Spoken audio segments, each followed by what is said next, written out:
Welcome to the Matchday -1 press conference of England with coach Gareth Southgate and Harry Kane. Simultaneous translation is provided in German, English and Dutch. To ask your question, please raise your hand, state your name and your media house, and let us know to whom the question is directed to. Can I have a show of hands, please? Let's start up front here. Thank you. Hi, it's Kaveh Solokol from Sky Sports. Gareth, your players have been speaking in glowing terms about you this week. Do you sense that they want to win tomorrow, not just for their country, but also for you?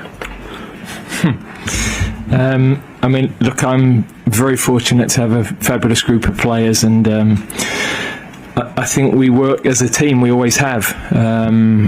Whenever we're talking about the games, how we've done, it's always reviewed in terms of what we could do better as a coaching team, as well as what the players might do better. We have very open dialogue about that. And the special thing about this group of players has been that the way that the 26 have really bonded over the last few weeks, you know, a lot of new players in, a lot of players with no tournament experience, half the squad. And the contributions coming into the game have been so important. You know, we've managed to get 21 of the players on the pitch, and none of those have been, you know, a dead rubber or 10 minutes that weren't important. And I think that has made people even more connected and has helped the experience of all of the squad. Hi, Harry. Hi, Gareth. Good luck tomorrow. Henry Winter from World Soccer. Harry, just with the change in formation that we saw the other day, and with Phil and Jude sort of slightly more central, does that keep you higher up the pitch? Does it change your game in any way? Thank you.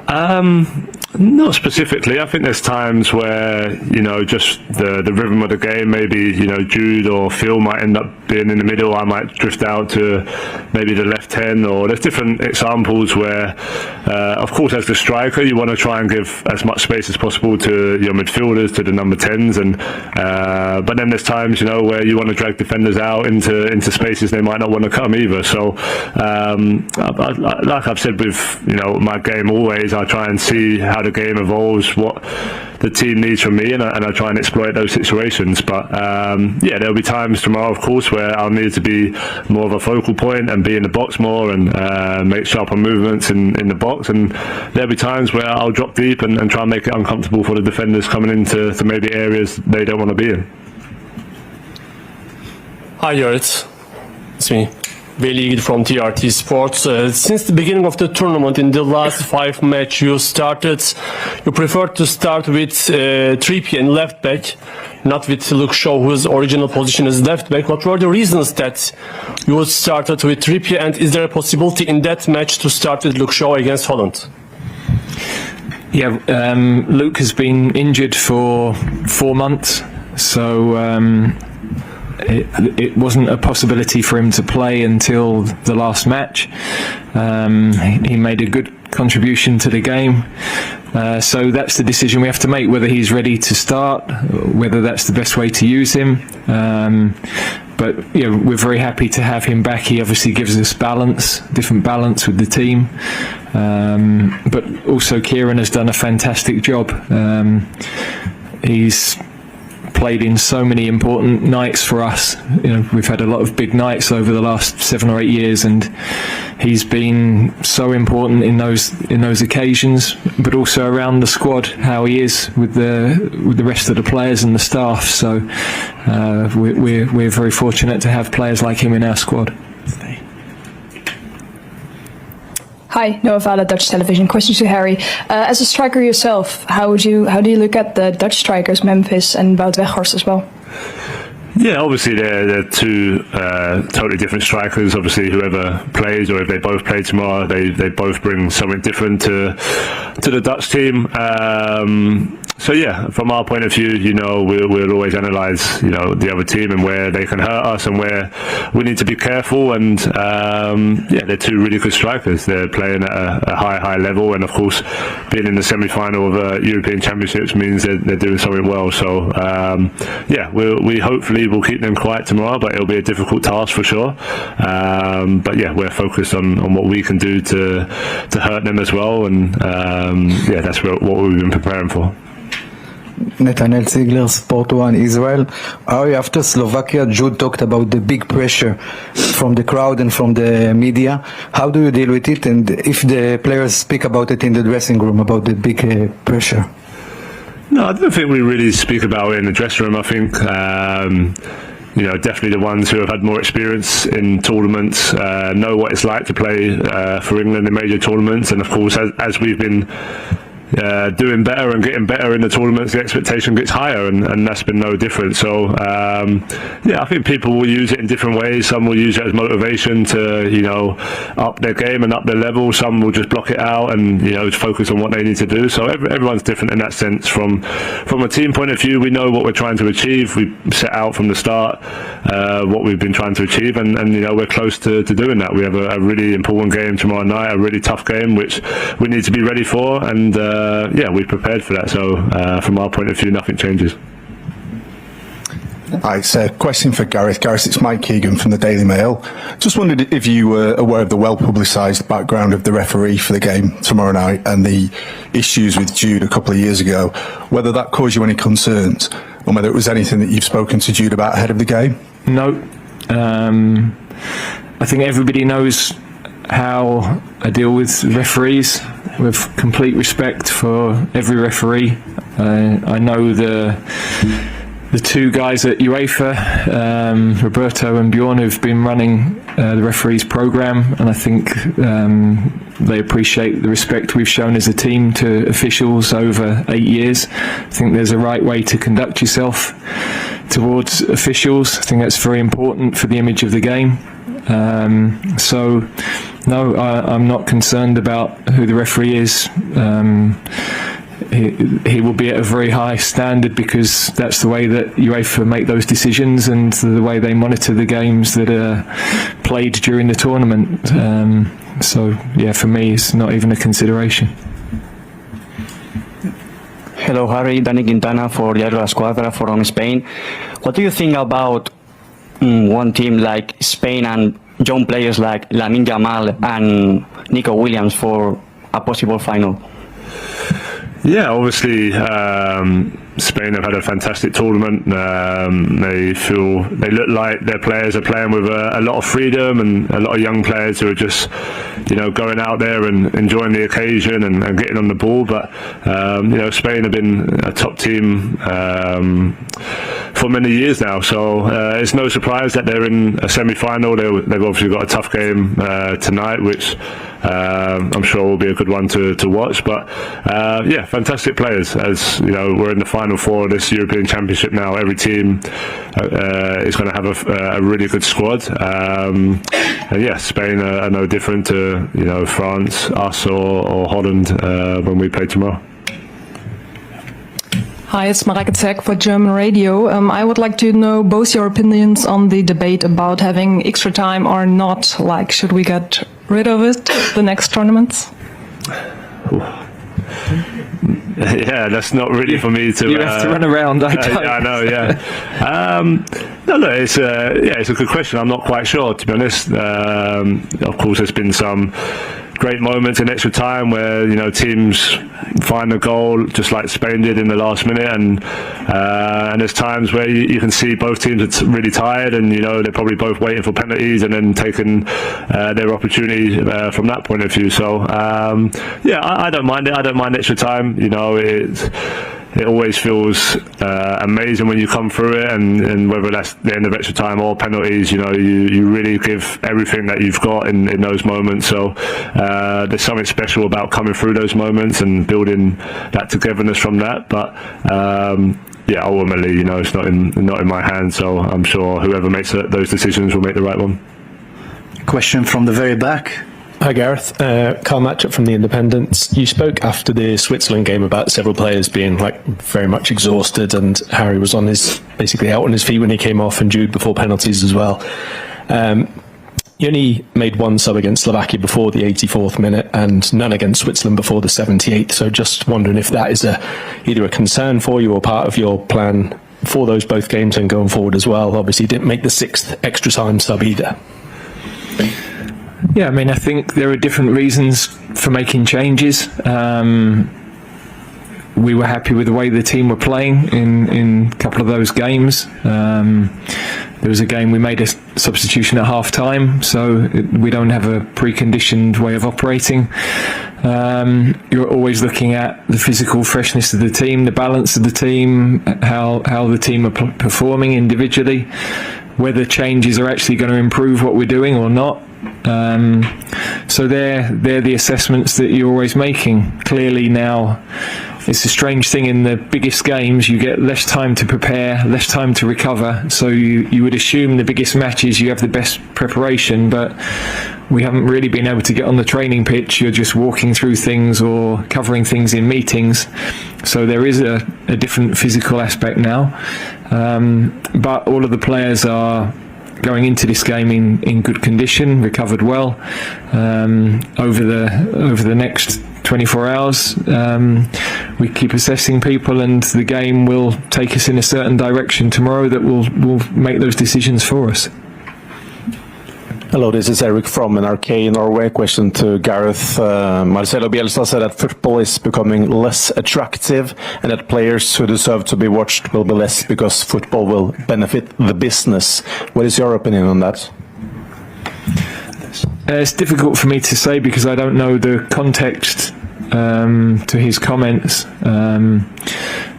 So, yeah, I don't know what he was asked and why he made the observations that he did. With a question. Hi Gareth, Joe Rawson, Sky News. Could be a rare occasion where the Dutch fans outnumber England fans in the stadium tomorrow. What have you done to prepare for what's promising to be such an intense atmosphere? I think our players are used to it. One of the great things about this tournament has been the atmosphere in the stadium, the fact that so many supporters of every team. It's been a different sort of feeling for our players compared to the last two World Cups, and of course the last Euros was affected by restricted attendances. So it's definitely added a different feel to the games, a different intensity to the games. But our fans, whether there are more or less, will make themselves heard, I'm sure, and it will be a brilliant, colourful occasion because, my memories of playing against Holland with the orange in the stadium are really vivid. So, in the end, the players want to play in those sorts of occasions. These are the matches we want to be involved in. It's why we're involved in football, and particularly international football. You live for the tournaments. That's where we step up, and we're looking forward to that occasion. Hi both, James Ollie from ESPN. Good luck tomorrow. Gareth, you mentioned earlier that the squad you felt was bonded in recent weeks. Do you feel now they're in the right mindset to peak at the end of this tournament, and how do you help them do that? Yeah, there's been a definite shift. I was really interested. As a coach, sometimes you take a step back and you observe, and one of the strengths of us over the last 7-8 years has been less fear, less inhibition. But I think at the beginning of the tournament, the expectation weighed quite heavily, and of course the external noise was louder than it's ever been. So I felt we couldn't quite get ourselves in the right place, and in the end what was impressive was that the players ground it out. They ground results out and found ways to win. I felt that shifted once we'd got into the knockout stage, and definitely in the quarter-final I thought we saw a better version of us with the ball, freer, I'm not sure any of the messaging changed, but I just felt the group changed, and you're now into that moment in the tournament where it's what's possible, what's achievable, rather than what might go wrong, and that's different for a player, for an athlete. So yeah, this is now the chance to make history, which we've enjoyed doing that. Chance to get to the first final, not held in England. First time England will have ever done that. So we're trying to break new ground. That's difficult and it's complicated, but the players have responded brilliantly, and the resilience that's been built. You know, you can bond. We've been very fortunate. We've had Ed Sheeran in to sing, and it was great. The players had a couple of beers before the last game.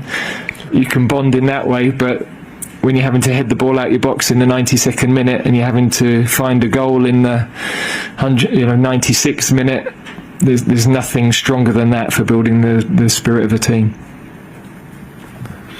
Hi Gareth, Dan Kilpatrick, Evening Standard.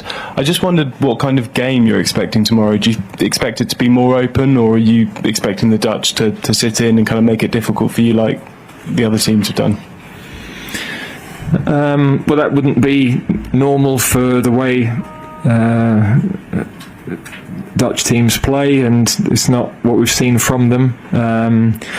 Equally, you know, Ronald's an experienced coach. He could approach the game in a very different way to the games that they've played already. So we're prepared for anything. I think it will be an exciting game. You've got a lot of very good players on the pitch, a lot of good forward players, both teams. So we've got to be another step from what we showed in the last game. It's another step up in terms of the quality of some of the opponents, and we have to be ready for that. Mr. Southgate, Pascal from Dutch television. Maybe you heard already the story about the Dutch team is a little bit delayed. A little bit of more delay because they travel by train. It's not possible, and they have to take a plane. Do you think it has some influence on their preparation, and what would your reaction be if it's happened to you? No, we would be calm, control what we can affect. We don't play until 9 o'clock tomorrow, so there's plenty of time. I'm sure they'll still get dinner when they arrive. So, I don't see that having any impact on the game, really. Thank you. Hi, Mitch Phillips from Reuters. Question for Harry. Could you, Harry, talk about the difference in mentality for you and some of the players around you from 2018, when that was like a first semi-final, and now you're looking at a third? This is becoming a kind of routine, if you like. Is it a different mindset for you, the way you're going into this game now? Well, I think you just use the past experiences to help you. You know, we've got a lot of players who have experienced big games on an international level and also big games at a club level. So you try and use all that experience over, the course of your career to prepare you in the best way possible and to control the nerves and control the excitement. Tomorrow night will be no different. We, like I touched on earlier, we had a goal and we had a target of where we want to be and what we think is achievable. And step by step, we've been getting closer to that target. And we prepared tomorrow like we prepare in the other game, and I just think during the game you lean on experiences, you lean on the leaders in the team who have been there and done that to help maybe some of the players who haven't. But ultimately it's about going out there and taking the opportunity with both hands. We've put ourselves in a great spot, and we've got a big game tomorrow to reach back-to-back finals in the European Championships. It'll be an amazing achievement, and we have that opportunity to go and do that. We'll take 3 last questions. Thank you. Harry, it's Oliver Kay from The Athletic. When the manager's talking about the noise that there was at the start of the tournament in the group stage especially, and the pressure, expectation, did you as players, and as captain in particular, did you do anything different? Did you have meetings and grab them all together, especially the younger players, and spell out any different message to help them through it? No, there wasn't no meetings. I think, as one of the leaders, as the captain in the team, you're always talking to your players. You're always talking to, especially the newer players. They're always asking you questions about experiences, etc. And I think we do a pretty good job of preparing all the players, before the tournament of, what tournament football is like. Because of course you have to go out there on the pitch and perform well and do that side of it. But tournament football, there's a lot that goes into it. There's a long time away of each other, a lot of preparation, a lot of time in the hotel. There's a lot of media attention, so it's about dealing with all of that. And I think over the years, since Gareth's been here and since I've been captain, we've handled that really well. And this tournament has been no different. Like the expectation has maybe been a little bit different from the start, and maybe the noise has been a bit louder. But I think we've all handled that really well. And like I said, some players will use it as motivation, some players will block it out, and ultimately it's just down to what we want to achieve. And we have a really close togetherness, not just players but staff as well. And we've all been in the same direction for a while now, and that's all we're thinking about. In the back. Hi, Eric Peters from Germany. Question to both of you. You are trying to learn a bit of German. How is it going? Do you already know the German word for European champion? I don't. No, strangely, it wasn't one I looked for either. So I know how to turn right at the underground station, but that's about it, I'm afraid. So, thank you. Last question over here, please. Thanks.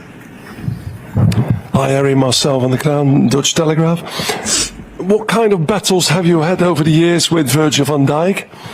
Can you describe them a bit? What sort of duels you had? And are you actually happy to play him tomorrow, or would you rather have had Matthijs de Ligt, who you have known a little bit more now?